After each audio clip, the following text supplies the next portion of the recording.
बिस्मिल्लाहिर्रहमानिर्रहीम। अस्सलाम वालेकुम। आज मैं बना रही हूँ मूंग की दाल की वड़ियाँ। इसके लिए मैंने दाल ली है 200 ग्राम। इसे मैंने 2 घंटे पहले भिगो दिया था और इसका पानी मैंने निकाल दिया है। और 1 टीस्पून इसमें मैंने मूंग की दाल छिलकों वाली भी शामिल की है। और इनके हमें छिलके नहीं हटाने हैं, इससे जायका और टेस्ट अच्छा बनता है। इसे हमने मोटा मोटा दरदरा, मतलब इसका दाल नज़र नहीं आनी चाहिए, दरदरा सा इसे पीस लेते हैं।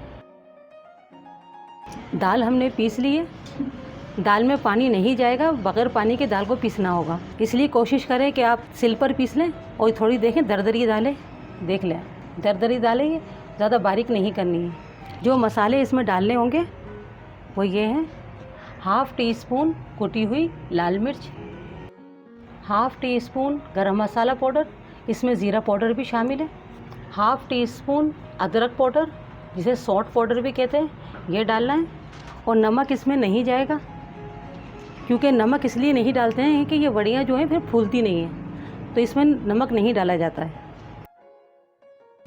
1 पिंच हींग, अगर आप हींग नहीं खाते हैं तो स्किप कर सकते हैं, मगर इसमें हींग जाती है क्योंकि ये मूंग की दाल की वड़ियाँ हैं। बस यही सामान जाएगा और इस हींग को हम अच्छी तरीके से मिक्स पहले कर लेंगे तरीके से, ताकि तमाम जगह पे हींग पहुंच जाए। और इसे हमें तमाम मसाले को इसके अंदर मिक्स कर लेना है। इसका ख्याल रखिएगा कि वड़ियों के अंदर दाल को पानी के साथ नहीं पीसा जाता है, इन्हें सिर्फ बग़ैर पानी के ही पीसा जाता है, वरना ये लिक्विड पतला हो जाएगा और आपकी वड़ियाँ अच्छे से नहीं बनेंगी। इसे हमें अच्छे से मिक्स कर लेना है। अच्छे से हमारी दाल मिक्स हो गई है। अब इसकी हम वड़ियाँ बनाना शुरू करते हैं। वड़ियाँ बनाने के लिए आप कोई भी थाली ले सकती हैं, स्टील की थाली ले लें, या जो भी आपके पास थाली हो, ट्रे हो, आप उसके ऊपर बना सकते हैं। मैंने ये थाली ली है, इसके ऊपर हम बनाना शुरू करते हैं। और इसके ऊपर हमें ज़्यादा बड़ी बड़ी नहीं, छोटी छोटी बनाने। पकोड़े छोटे छोटे से होते हैं, ये वड़ियाँ पकोड़ों जैसी बनती हैं। इस तरह से हम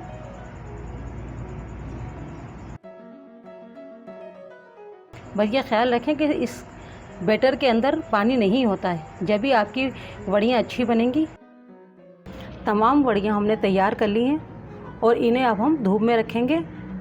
2 दिन की धूप के अंदर ये अच्छे से तैयार हो जाती हैं। अगर आपके यहाँ धूप ना हो तो आप इसे पंखे के नीचे भी रख सकते हैं। तो ये है कि आप 3 से 4 दिन के अंदर ये खुशक हो जाएंगी और तैयार हो जाएंगी। जब ये खुशक हो जाएंगी और 2 दिन की धूप के अंदर तैयार हो जाएंगी तो फिर मैं आपको दिखाती हूँ, क्योंकि मैं इन्हें धूप में रखने जा रही हूँ। फिर मैं आपको दिखाती हूँ 2 दिन के बाद। ये बहुत मज़ेदार वड़ियाँ बनती हैं और ये हैदराबाद सिंध की बहुत मशहूर वड़ियाँ हैं। ये मैं वहीं की रेसिपी है जो मैं आपके साथ शेयर कर रही हूँ। वड़ियाँ हमने 2 दिन सुखा ली हैं धूप के अंदर और हमारी तैयार हो चुकी हैं। ये देखें, इस तरह से तैयार हुई हैं। और देखें कितनी ये वो है खस्ता, टूट नहीं रही हैं, इतनी सूख चुकी हैं कि ये टूट नहीं रही हैं। ये हमारी तैयार हो चुकी हैं आराम से।